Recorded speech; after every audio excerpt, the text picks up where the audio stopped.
biasa hari ini dapat jawaban yang seru sekali.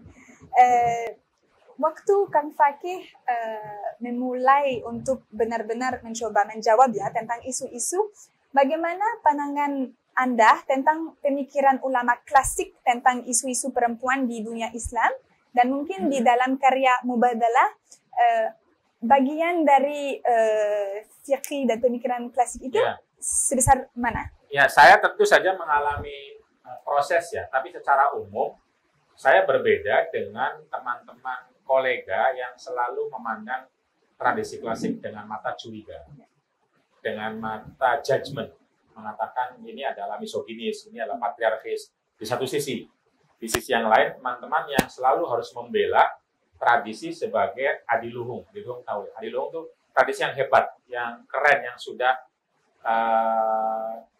secara cermat dikeluarkan oleh para ulama sehingga kita hanya mampu memakai, tidak bisa mengkritisi.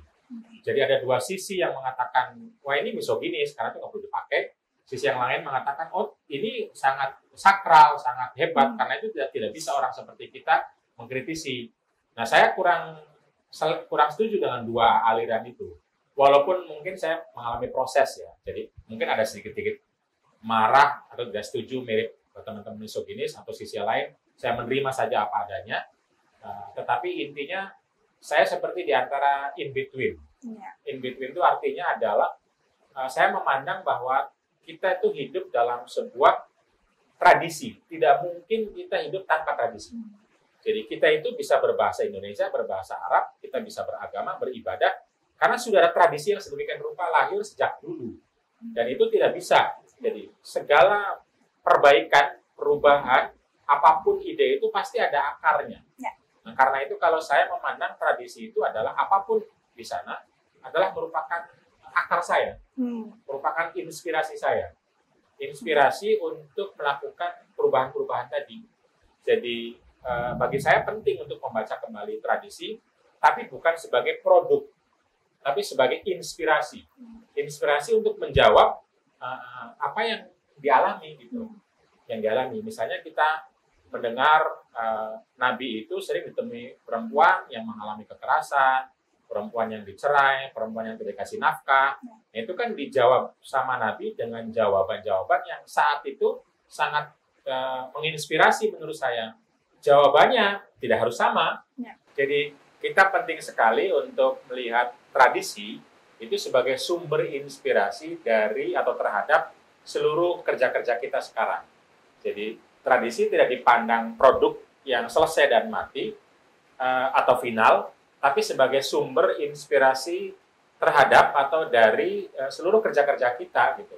Karena misalnya inspirasi untuk memberdayakan perempuan, inspirasi untuk menolong orang lemah, inspirasi untuk menjadi hamba yang humble, yang itu kan ada dalam tradisi dan banyak sekali kita bisa temukan hal-hal itu, termasuk juga terkait dengan bagaimana agar perempuan itu bisa diapresiasi kerja-kerjanya dalam hal nafkah, dalam hal politik, sosial, itu kita bisa ketemu. Tetapi tentu saja kalau sebagai produk final, itu ya tradisi kita itu kan saat itu muncul untuk menjawab kondisi-kondisi pada saat itu.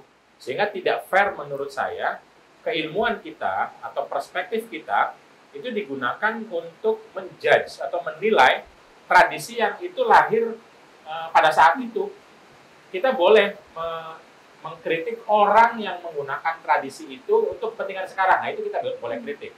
Jadi Anda misoginis, tapi yang misoginis itu Anda orang sekarang, bukan orang masa lalunya. Karena mereka menjawab situasi pada saat itu yang kita tidak tahu persis faktor-faktor yang ada seperti apa, dan kesadaran seperti ini yang utuh itu kan tentu belum ada persis sebagaimana dulu, tetapi perspektif kerahmatan misalnya, perspektif akhlak mulia itu sudah ada dari dulu. Jadi karena itu saya melihat tradisi itu sebagai sumber inspirasi yang penuh atau banyak, atau kita bisa menggali banyak sekali dari tradisi kita untuk kerja-kerja kita sekarang yang disebut kemudian sebagai kerja keulamaan perempuan, atau kerja-kerja bagaimana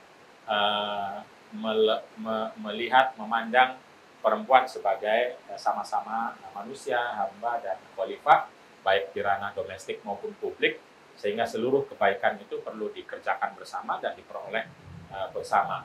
Nah, sebagai sebuah sumber inspirasi, saya kira kita masih wajib untuk melihat, merujuk, dan kembali kepada tradisi.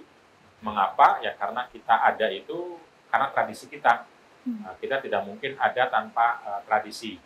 Dan tentu saja namanya tradisi, lalu ada juga tradisi kontemporer. Kita bertemu dengan berbagai pihak. Karena itu dalam Islam dikenal dengan istilah al-hikmatu dolatul mu'min, aynama wajadaha iltaqotoha. Bahwa kebaikan, kebijaksanaan, pengetahuan, itu adalah milik orang yang beriman.